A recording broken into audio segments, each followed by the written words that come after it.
Hi, this is the video for Module 6, and in Module 6 we'll be talking about intersectionality.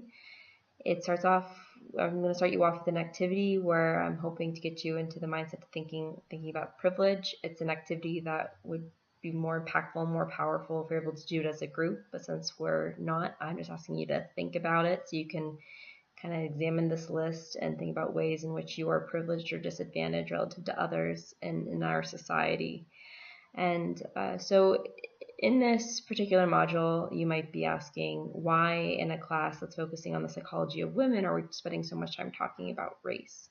And the reason why we are spending so much time talking about it is that it's something that can be often ignored. And so when we read the reading by Sue, the tripartite model for identity development, we learned that the group identity level is often left out of conversations, particularly in mental health professions.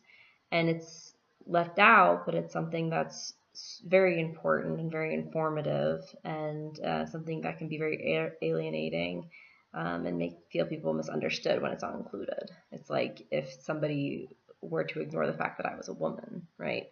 And so within the practice of psychology, we have to come to terms with the fact that traditionally white women are the women who are the subject and included in most of the research that's been done.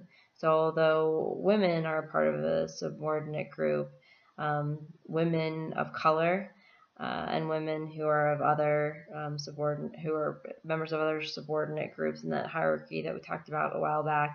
So thinking about your sexual orientation, if you're transgender, some of these things that will impact and make the lived experience different than if you're a white cisgendered woman. And so it's our task, and we ought to be thinking about how people who are part of some of these other groups can be left out of the conversation or feel misunderstood or feel devalued. And it's easy for white women to, and I'm a white woman, right? So it's easy for white women to not see that and to kind of invalidate some of the experiences of people who are part of some of these other groups. And so as a feminist psychologist, it's really important to take a step back and look at the intersectionality.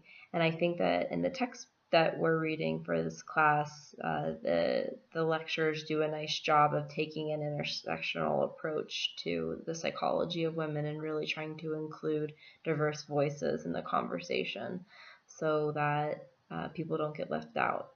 But we're having a special module dedicated to this because it is something that we need to be thinking about, and it'll help us frame our conversations about the psychology of women if we're able to, in this sensitive and culturally competent way, if we have this kind of going into it moving forward. So hope you enjoy.